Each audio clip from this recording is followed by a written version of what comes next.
ce monde, il existe une forêt. Dans cette forêt, il vivait une jeune fille, l'elfe des étoiles. Effectivement, cette fille était une elfe. Après 5 ans d'entraînement dans sa ville natale, nommée Winterfell, elle se retrouva la sorcière elfique la plus talentueuse de sa ville. Elenwe, aussi appelée l'ethnologie d'étoiles, car chaque année, quand un enfant royal naissait, elle devait lui créer son étoile pour qu'il soit officiellement un elfe des étoiles, car chaque habitant de Winterfell est connecté à une étoile. C'était son devoir, jusqu'un jour, la ville ennemie, Yor, ont attaqué Winterfell, et le sorcier elfique de Yor a jeté une malédiction à Elenwe. Maintenant, au lieu de transformer les enfants royaux en elfes des étoiles, chaque année, elle doit éteindre une étoile, ce qui veut dire qu'elle doit tuer un elfe de Winterfell.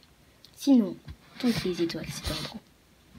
Un jour, alors qu'elle prenait du thé, quelqu'un frappa à sa porte. Elenwe était surprise.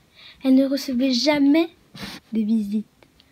Après un moment d'hésitation, elle ouvrit la porte et se retrouva face à un jeune homme portant un sac à dos, des jumelles et toutes sortes de livres. Le jeune homme se mit à parler. « Bonjour, je m'appelle Enzo. Est-ce que vous êtes Elenwe, la sorcière elfique de Winterfell ?»« Oui, c'est bien moi, répondit Elenwe. Comment me connaissez-vous ? Est-ce que je pourrais entrer d'abord ? Demanda Enzo. Elenwe le fit entrer et lui servit un thé au tilleul. Elenwe lui dit « Bon, maintenant je vous repose la question. Comment me connaissez-vous » Enzo lui répondit « Eh bien, le mois dernier, j'ai trouvé ce livre dans le grenier de mon arrière-grand-mère. Je l'ai ouvert, mais je ne comprends pas la langue. Tout ce que j'ai trouvé, c'est cette carte avec l'emplacement de votre maison. » « Puis-je voir ce livre ?» demanda Elenwe. « Oui, bien sûr, répondit Enzo. « Mais c'est de la langue elfique !» s'exclama Elenwe.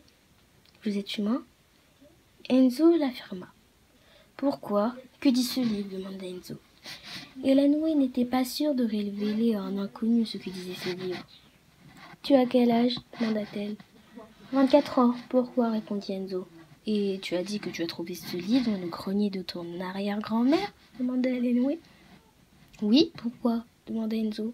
« Prépare-toi, on part d'ici, dit Elenwe. « Quoi ? Mais pourquoi ?» demanda Enzo. « Ne pose pas de questions, s'exclama Elenwe. « Mais je ne pars pas en voyage avec une inconnue, dit Enzo.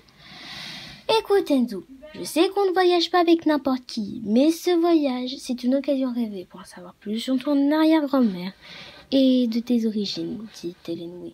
« Mes origines ? Tu veux dire que j'ai peut-être du sang elfique ?» demanda Enzo. « Peut-être, dit Elenwe. « En tout cas, j'ai besoin de toi pour effectuer ce voyage. »« Moi ? Mais pourquoi moi ? Et puis, quand me diras-tu ce que te dit ce livre ?» demanda Enzo. « Je te le dirai une fois que je te ferai confiance, répondit Elenwe. Après un moment de réflexion, Enzo accepta. Super, on part demain à 7h, dit Elenwe. Le lendemain à 7h, Enzo rejoignit Elenwe et ils partirent tous les deux vers le fond de la forêt. Enzo avait un peu peur et Elenwe s'en rendait compte. « Tu as peur ?» demanda Elenwe. « Bien sûr que non, qu'est-ce que tu racontes ?» s'exclama Enzo. Effectivement, la forêt était sombre. Le silence régnait. Un petit éclat de lumière éclairait un petit arbre. Ses feuilles sont imprimées d'une couleur rose pastel. Les petites poussières émanaient de cet arbre. Elenwe se dirigea vers cet arbre. « Il me reste 35 jours, pensa-t-elle. « Pourquoi on s'arrête là ?» demanda Enzo. « Non, pour rien, répondit Elenwe. On continue. » Ils marchèrent jusqu'à arriver à un croisement. D'un côté, un chemin lumineux et grand, et de l'autre, un chemin étroit et sombre. Quel chemin vont-ils choisir ? Dites-le en commentaire. Voilà.